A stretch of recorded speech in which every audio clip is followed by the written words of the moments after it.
Hey guys, Peter here to tell you about the latest from Vomitory, All Heads Are Gonna Roll, out May 26 on Metal Blade Records. The album has 10 tracks, 40 minutes in length, and this is the band's 9th full-length studio album. They are a Swedish death metal band. A band that retired, now is coming out of retirement with a brand new record, 12 years since their last studio album. So what can you expect from this record? Well, from a design point of view, I hope you're not expecting much because the album is super compact, super balanced, and extremely straightforward. What you see is what you get. It's one of those designs that it doesn't really matter in which order you put the songs, you're going to get exactly the same experience.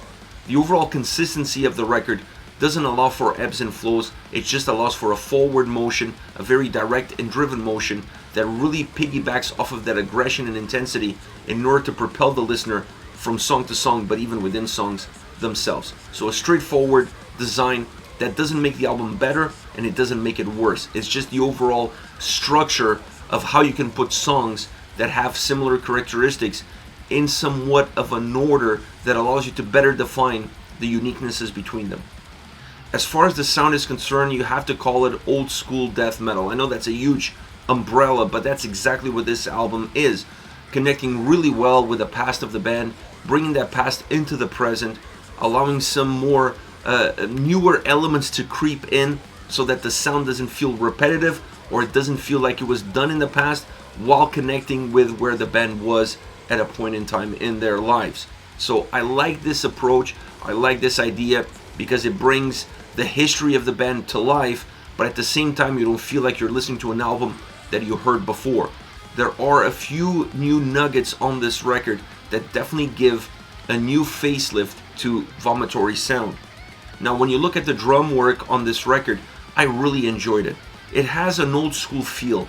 The drums sound like your prototypical classic death metal sounding drums.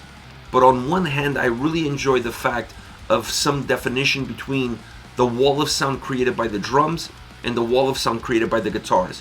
Sometimes they become one, but more often than not, you can see where one ends and where the other one starts. This allows the overall sound experience to be better, to be a richer sounding album, to have a lot more texture. Within the overall experience of the drums, you also have some elements that stretch out the sound. More often than not on this record, you really feel like the drums are sucking everything in because they're heavy, they're powerful, they have aggression, they have brutality, they have substance. So it makes the sound feel really big but tight. But then when you include some elements, when you hit the cymbals in the right way, when they come across in the right way in the overall mix, you see the sound spreading out a little bit, becoming a little bit thinner at times, and this allows the songs to have a little bit more life, to have a little bit more energy, and not be super grounded almost to the point that you're not moving as a listener. So this ability to give two different sides of the same coin drum-wise definitely enriches the experience and definitely makes the overall sound experience a lot better. Now when it comes to the guitar sound, first of all, I want to say that I really enjoy the solos. The solos on this record, either where they are within the structure of the songs or how they sound, always gives an old school approach. It has also a little bit of darkness to them, more often than not. And that allows the overall death metal sound to not be almost to a point that overburdens the listener. It gives you a little bit more life. It allows you to see a little bit more beyond just your regular traditional experience. So I really enjoyed those solos because once again, connecting with the past but offering a little bit more darkness, which is something a little bit more towards the present and perhaps even into the future. And this is an important element in the overall sound experience as far as the guitars go. Outside of the solos, I enjoy the fact that the wall of sound created by the guitars has two movements. One that stays very consistent, very heavy in the backdrop, perhaps creating a different foundation from the one that the drums have, because when the two work parallel to one another but separated from one another, the overall experience becomes a lot bigger without you changing too much as far as the sound is concerned. But you also have that ability to create more driven elements with more melodic, darker sounding riffs that become very penetrating, very driven, but also very memorable in the overall context of the individual songs and the overall album. So this duality that the guitars have, it's really interesting because it allows the songs overall to feel like they're contracting and expanding. So there's this movement that exists within the sound, within each and every single song, without creating massive ebbs and flows, because I don't honestly feel like there's ebbs and flows. The record is straightforward. But when the sound has movement to it, when you feel like the sound is coming at you and then moving back, you're creating a different type of movement. You're not creating an up and down movement, you're creating a lateral movement. And that's exactly what this album has sound-wise. Now, when it comes to the vocals, here's where I find perhaps the most intriguing element of this album, which is backing vocals in terms of not just having them on the record, but in terms of how they were used throughout the record. A lot more than I was expecting coming in.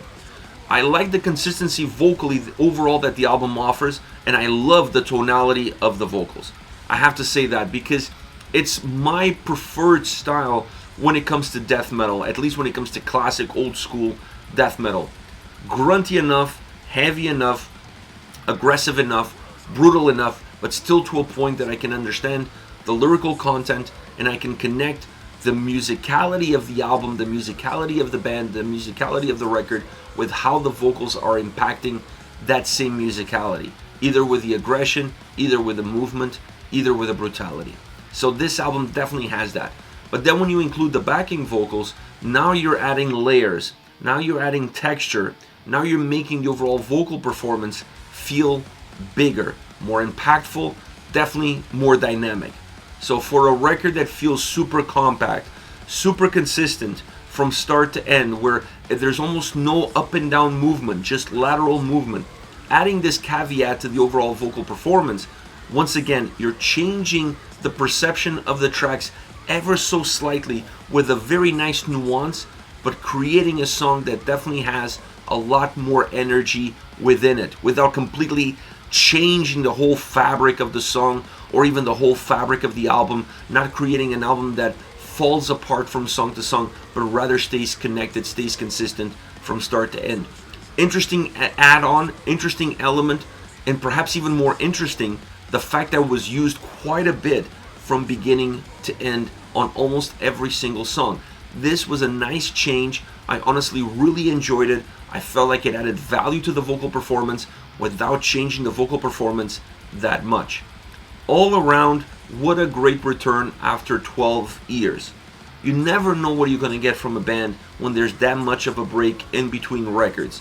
You don't know if they're going to try to reinvent the wheel. You don't know if they're going to try to change who they are, considering the current world that we live in, what people are listening to, perhaps what fans expect. I think they were able to create an album that connects the history of the band, the past of the band, with the present, with perhaps an outlook into the future. That's exactly how this album comes across. Now, as far as favorite songs are concerned, Decrowned is definitely one of them. A very direct, a very driven song, using the drums to push the guitars forward, allowing then the guitars to really build the path and weave across it as you go from beginning to end. A song that has this guitar sound that stays very consistent and then allows the second guitar to come in and just kind of weave through it, creating movement with a solid bass behind it that allows that movement to be impactful but not completely change the format or the DNA of the song.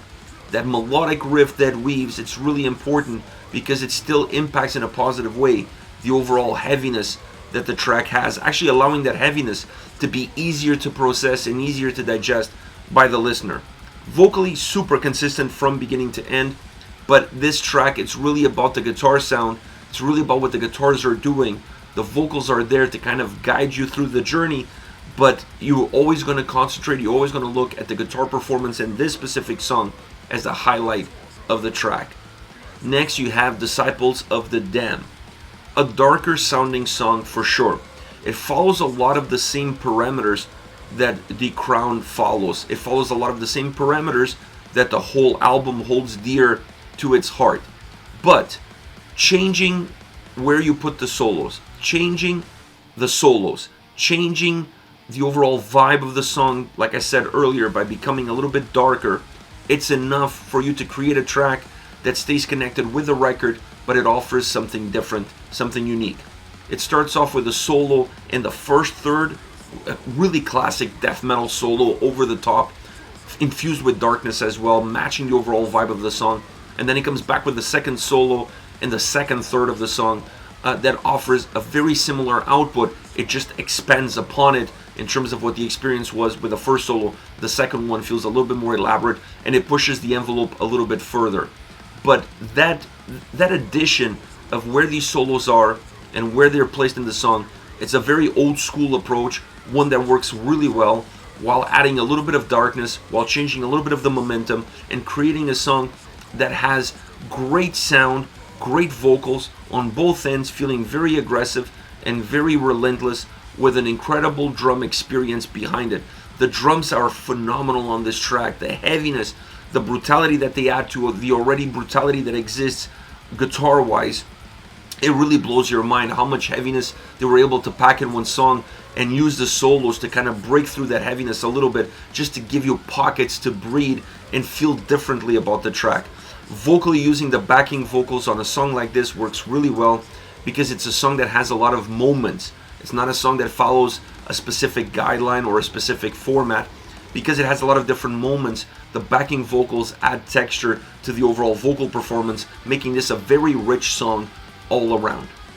Last but definitely not least, Dead World. The vocals are the brunt force of what the sound offers.